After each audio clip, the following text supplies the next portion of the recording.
Hello viewers, welcome to my channel Uncut Africa Live.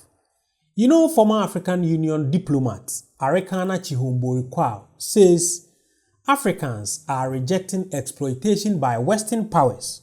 She thinks the days of Africa's resources being used to benefit Western powers instead of the African people are dwindling. Let's watch this video. I'll be back.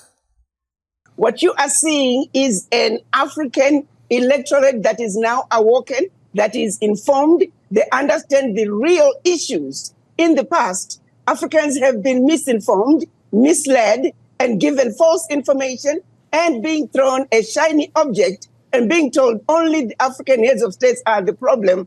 But now they understand the invisible hand and the role that the invisible hand is playing to make sure that Africa remains where they want Africa to be.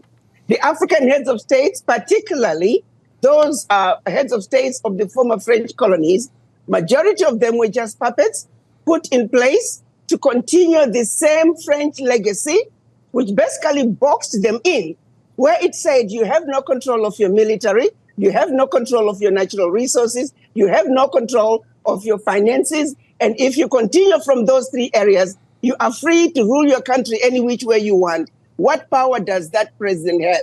And in the past, any president that has tried to back the system and do something about taking control of the financial resources, and I'm talking about African countries depositing their bank reserves with France. I'm talking about African countries giving up their natural resources, no value addition, France having first right of refusal for all the natural resources discovered yet to be discovered. France companies having first right of refusal for all contracts, large, small, private, public. France having military presence in those countries, and France having the ability to invade them in the event that they feel their interests are being violated. France making sure that those countries can only be trained by France, the military can only be trained by France. The military equipment can only be bought from France. Come on now. Our people didn't understand all this. So we can change African heads of states in those former French colonies like we change clothes. If those fundamentals are not addressed, nothing is going to change. The Africans now understand where the real problem is. The real problem, like I've always said, the biggest risk to peace and security in Africa is France. Let's make no mistake about that. We have other former colonizers. Yes, they still have a stronghold in Africa through their multinational companies that continue to siphon billions out of Africa every year. We are aware of that. But the biggest problem when it comes to former French colonies is France. Its roots are so entrenched in those countries, and now France is trying to expand into other nations. Until we address those agreements African countries were forced to sign, nothing, and I mean nothing we do, is going to bring us the true economic liberation, which is what Africa needs, which is what Africa was denied when African countries were being given their independence. We are now dealing with an African electorate that understand what is really going on in Africa. You tell me, why is it that 95% of Nigerian uranium is powering over 30% of France, while over 70% of Nigerians have no electricity? How is that okay? How is even President Bazoum proud of himself with that fact? There is no development in Niamey. I was in Niamey a few years ago when we had the AU summit. It was pitiful to see the level of underdevelopment that Niger has. There is no development in Niger. Let's make no mistake about it. Niger is the second poorest country in Africa, in the world, in fact. So how can President Bazoum be proud of himself? What development is he talking about? You're talking about developing France? There is no development in Niger, one of the poorest countries on earth. And of course, IMF would love them. World Bank would love them. France would love him because he is allowing the pilferage, the exploitation to continue. And that's why the people are rising up to say, if you can't stand up to the bullies and tell them that the exploitation can no longer continue, and look President Macron in the face and say, President Macron, how is it okay that my money my bank reserves, my natural resources are funding French education, are funding French healthcare, are funding French infrastructure. How is that okay, President Macron? Answer us. Africans in Niger, they want to know. So when you tell me that he is favored by the West, it makes sense. But he's definitely not favored by the people because there is no development. Let's be serious here. Let's stop pushing lies about what's happening. They know the exploitation is happening. It's happening in Niger. It's happening in Burkina Faso. It's happening in Mali. It's happening in every African country. Let's make no mistake about this. We're sick and tired of giving up our lunch to Western nations. African children, they need to eat too. African children need to go to school. African children need good healthcare systems. Behind all that abuse, we need to let the Western world know that there are millions of African children who are going hungry, millions of African children who are dying, millions of women, African women who are dying giving birth to another life, millions of African youth who are unemployed, all because the Western world is continuing with the agenda of exploitation, and exploitation of the African continent. That era is over. Well, and we're coming together as Africans and saying, enough is enough. This has got to stop. Wow. You know, the woman has spit some fire. The woman has really spit some fire. And it's very sad how things have been going on in Africa. And what is more sad is how most African citizens don't realize the frame which we have been put into, and they still think, oh yeah, all the problems that is happening in Africa is African leaders. Is Africa? No, that's not what is happening. It's a system. When we got independent, when African countries became independent, a system was built. A system was built, and it was presented to the African nations to follow that system. So why are we not so smart to ask ourselves? So since independence, every African leader has been corrupt. Every African leader has been corrupt. And those leaders, a leader who decide to not be corrupt but do the right thing, somehow find himself eliminated. Let's talk about Kwame Nkrumah, Sankara, Lumumba from Congo. Every leader who is trying to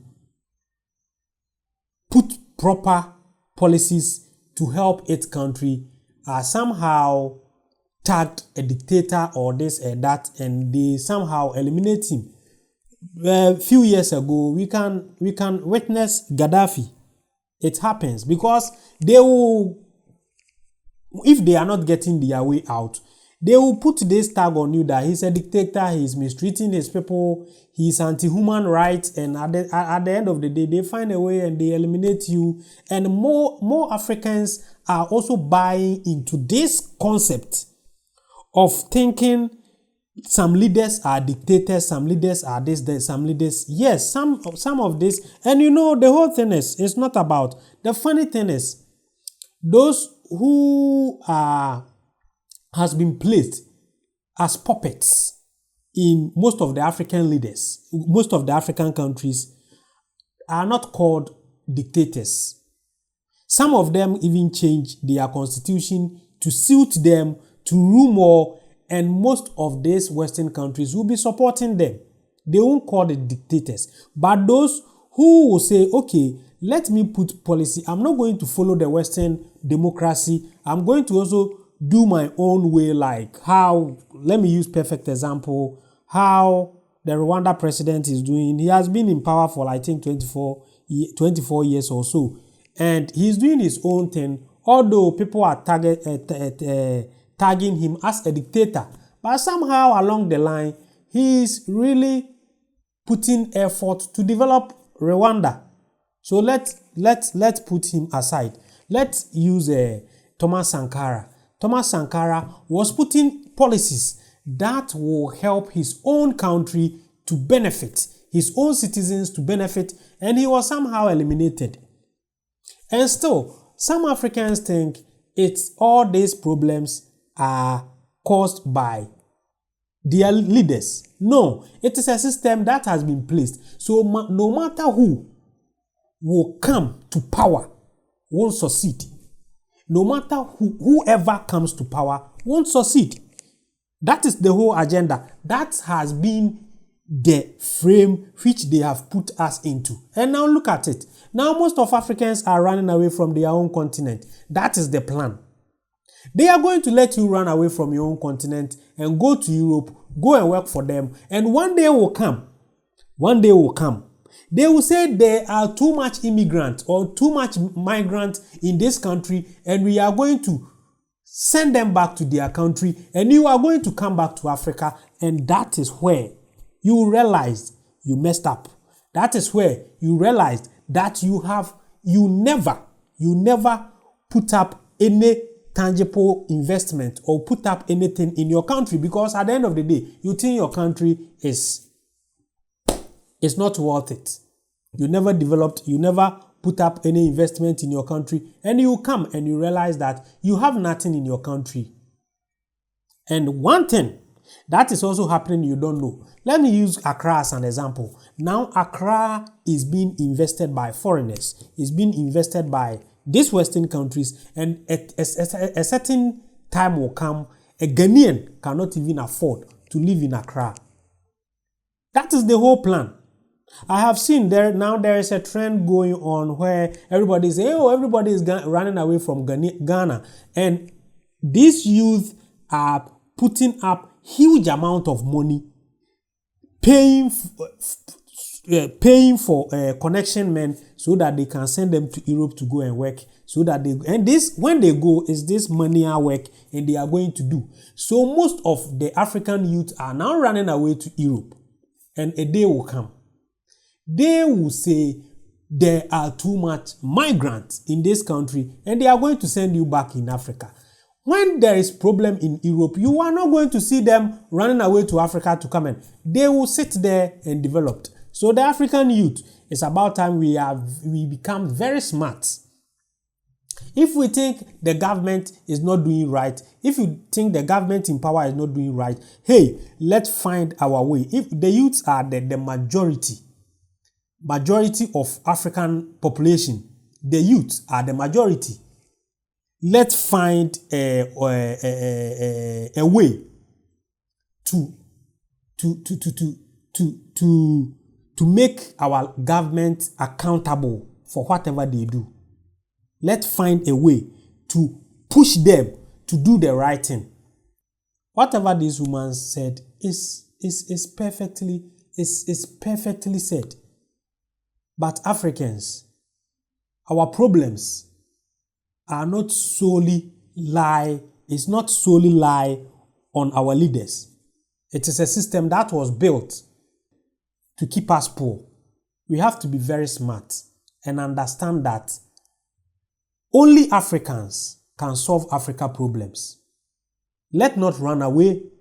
Let's stay in our country to build it, because where you are running away to, one day you'll be sacked and you will be brought back to your own country, and you realize you messed up.